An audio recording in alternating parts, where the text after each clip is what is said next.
ब्रह्मचर्य की शक्ति। गुरु शांतानंद और आरव की कहानी बहुत समय पहले की बात है।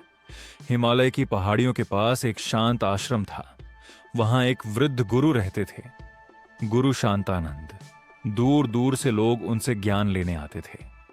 उसी आश्रम में एक 16 साल का बालक था, आरव। वह तेज दिमाग वाला था, लेकिन उसका मन बहुत भटकता था। कभी आलस, कभी गुस्सा, कभी गलत संगति। वह खुद को संभाल नहीं पा रहा था। एक दिन शाम को सूर्यास्त के समय आरव उदास बैठा था। गुरु शांतानंद उसके पास आए और बोले, क्या बात है पुत्र, आज तुम्हारा मन इतना बेचैन क्यों है?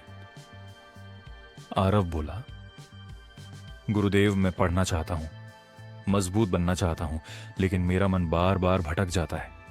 कभी मोबाइल, कभी गलत विचार। मैं खुद पर नियंत्रण नहीं रख पाता। गुरु मुस्कुराए और बोले, तो आज मैं तुम्हें ब्रह्मचर्य की असली शक्ति समझाता हूं। ऊर्जा का सही संचय। आरव ध्यान से सुनने लगा। गुरु बोले, बहुत लोग समझते हैं कि ब्रह्मचर्य केवल शरीर का संयम है, लेकिन असली ब्रह्मचर्य है अपने मन, समय और ऊर्जा को सही दिशा देना। फिर गुरु उसे आश्रम के पीछे ले गए। वहां 2 पौधे लगे थे। एक पौधा सीधा, हरा भरा और मजबूत था, दूसरा सूखा और झुका हुआ। गुरु ने पूछा, बताओ, दोनों में फर्क क्यों है? आरव बोला, एक को सही पानी और देखभाल मिली होगी, दूसरे को नहीं। गुरु बोले, ठीक वैसे ही मनुष्य की ऊर्जा होती है। जो अपनी शक्ति को व्यर्थ चीजों में खर्च करता है, उसका मन और शरीर कमजोर हो जाते हैं। लेकिन जो अपनी ऊर्जा को पढ़ाई, मेहनत, ध्यान और अच्छे विचारों में लगाता है, वह इस मजबूत पौधे की तरह बन जाता है। बिखरा हुआ मन बनाम अनुशासन। गुरु ने फिर एक कहानी सुनाई। कई साल पहले मेरे पास भी एक शिष्य था, विवेक। वह बहुत बुद्धिमान था, लेकिन उसका मन हर समय भटकता था। एक दिन मैंने उसे नदी के किनारे ले जाकर कहा, इस पानी को अपनी मुट्ठी में पकड़ो। उसने कोशिश की, लेकिन पानी निकल गया। फिर मैंने उसे एक घड़ा दिया और कहा, अब भरो।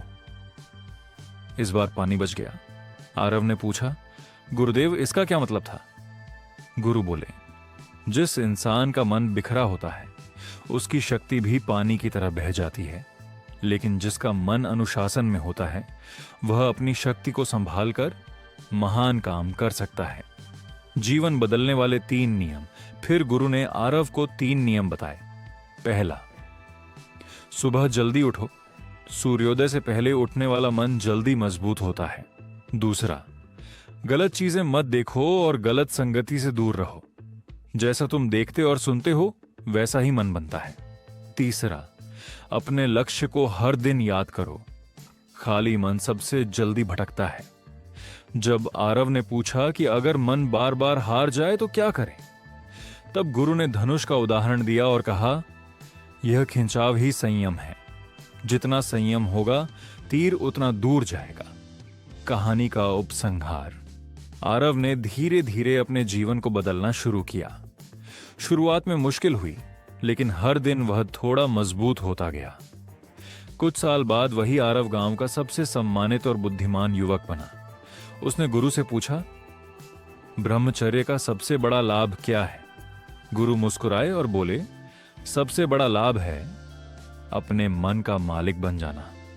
जो खुद पर जीत हासिल कर लेता है, दुनिया की कोई ताकत उसे कमजोर नहीं कर सकती।